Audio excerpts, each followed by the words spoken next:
Joining me live now is Republican political strategist Deana Bass-Williams. Great to have you on the BBC. A flurry of names coming in today. Trump tapping several people now to potentially be part of his administration. I just want to start off asking you about a few of them. Stephen Miller looks set to become his White House Deputy Chief of Staff for Policy. What kind of role, how big of a role do you think he might play in a second Trump term? Well, what I can say is that President-elect Trump has nominated people that have been loyal to him and that he trusts. And so Stephen Miller, we saw what he did in the first Trump administration, and he is not anti-immigration. He is anti-illegal immigration, and he is a strong advocate for the president-elect's policies on illegal immigration. And your correspondent was correct in stating that President Trump is making sure that people understand that he's ready to get down to business. And with an appointment early on of Stephen Miller, that's very evident that he's definitely ready to get down to business on illegal immigration. And what about Republican Congresswoman Elise Stefanik, potentially in line to be the ambassador to the United Nations? She's been a big supporter of Israel. She's been highly critical of the UN for what she says is a lack of support for Israel's war against Hamas. What do you think that pick might signal about Donald Trump's potential policy internationally?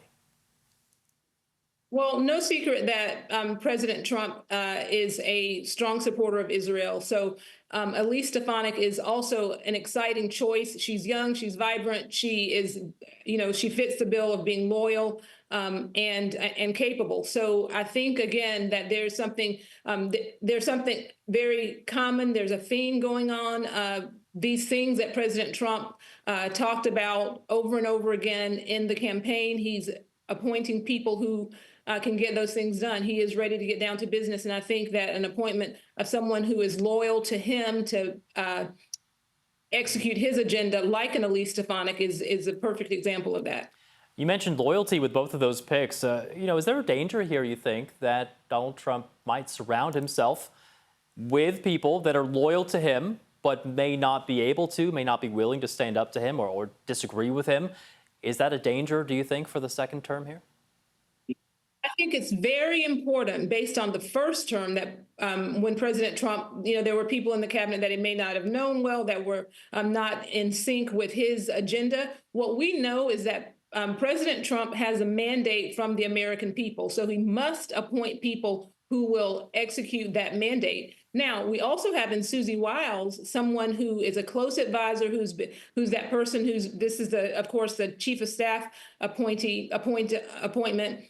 She has been able to give him the tough information, give him the hard news, and so he's done something that's remarkable. First of all, people call him a misogynist, but he's appointed the first woman to serve as White House chief of staff. That's impressive. That's remarkable. But he's also appointed someone who is not a showboat, but who is. Do you think that President Trump, will he appoint anybody that openly disagrees with him? We saw, obviously, Kamala Harris had promised to appoint a Republican to her cabinet. Could we see a Democrat? Could we see someone who openly has said, I disagree with President Trump on some things? I think that we have already seen that President Trump will appoint people who are not completely in sync, or he will have in his inner circle people who are not completely in sync, and that's RFK, Tulsi Gabbard, Elon Musk. Those are people who have become close advisors to the president, but we know that they're not in sync on all of their policies. But it's very important, whether it's a Democratic president or Republican president, it's very important that the president appoints people who will execute his agenda. President Trump has a mandate from the American people, so it's important that he appoints people who are going to deliver what the American people have asked for. And Deana, do you think on day one that immigration will be the top priority for the second Trump administration? Absolutely, and that was the immigration and the economy were, of course, two of the big issues for American voters.